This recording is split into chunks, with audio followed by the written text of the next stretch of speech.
Éléphants d'Afrique. Le braconnage pour l'ivoire a décimé les populations d'éléphants d'Afrique, en particulier dans des régions comme l'Afrique centrale. La violence du braconnage traumatise les survivants, car ces animaux sont très sociaux et développent des liens familiaux profonds. Les jeunes éléphants orphelins présentent souvent des troubles de comportement, notamment une agressivité accrue ou de l'anxiété. Certains groupes d'éléphants peuvent même développer un comportement de migration pour échapper aux zones dangereuses, ce qui complique les efforts de conservation. 2. Rhinocéros. Les rhinocéros, particulièrement les espèces d'Afrique et d'Asie, sont chassés pour leurs cornes. Le braconnage laisse des impacts physiques et psychologiques sur les survivants. Les rhinocéros montrent des signes de stress intense et évitent désormais les zones fréquentées par l'homme.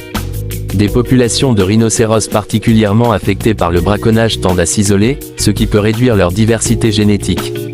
3. Tigres. Les tigres sont ciblés pour leur fourrure et leurs os. Le braconnage affecte directement leur comportement, rendant les tigres plus méfiants et agressifs. Les jeunes tigres orphelins, sans protection parentale, sont particulièrement vulnérables et peinent à survivre dans un environnement naturel devenu dangereux. Certains tigres réintégrés dans la nature après sauvetage montrent des signes de stress post-traumatique. 4. Gorilles des montagnes. Les gorilles des montagnes subissent le braconnage pour leur viande et en tant que trophée. En tant qu'animaux hautement sociaux, ils sont émotionnellement traumatisés par la perte de membres de leur groupe. Les jeunes orphelins recueillis après des attaques braconnières présentent souvent des comportements anxieux et un besoin de réhabilitation complexe. Leurs familles, une fois dispersées, ont du mal à se reformer et à se reproduire. 5. Pangolin. Ce petit mammifère est l'animal le plus braconné au monde, victime de trafic pour ses écailles et sa viande. En plus de la souffrance physique infligée lors de la capture et du transport, les pangolins souffrent du stress de la captivité. Ils sont souvent maintenus dans des conditions inhumaines, ce qui les affaiblit et rend leur réintroduction difficile. 6. Loup gris mexicain. Cette sous-espèce de loup est ciblée pour sa fourrure et son rôle de prédateur.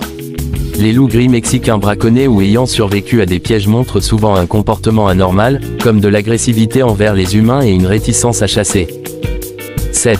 Perroquet gris d'Afrique. Connu pour son intelligence, le perroquet gris est capturé en grand nombre pour le commerce d'animaux de compagnie. Les individus capturés sont souvent traumatisés par le manque de soins et les conditions inhumaines de transport.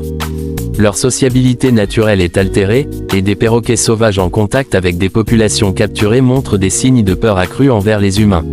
8. Ours à collier. Les ours à collier sont chassés pour leur bile, une pratique encore en vigueur malgré des lois protectrices. Ces ours sont souvent mutilés ou emprisonnés, ce qui engendre des traumatismes sévères et des comportements dépressifs. Les ours sauvés de cette industrie montrent fréquemment des stéréotypies, c'est-à-dire des comportements répétitifs et anormaux, signes de détresse psychologique. 9. Baleines à bosse. Les baleines à bosse sont encore chassées malgré les interdictions, principalement pour leur viande.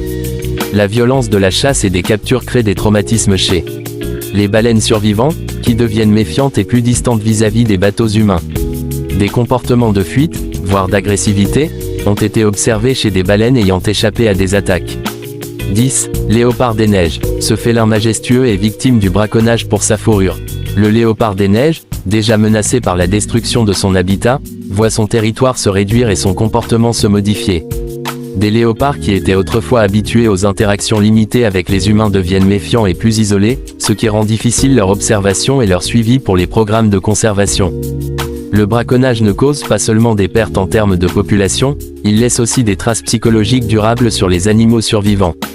Ces comportements modifiés compliquent encore la conservation, car les animaux traumatisés se méfient davantage de leur environnement, évitent les zones d'interaction humaine et ont plus de mal à s'adapter. La lutte contre le braconnage nécessite non seulement des protections renforcées, mais aussi une sensibilisation accrue pour préserver ces espèces incroyables avant qu'elles ne disparaissent.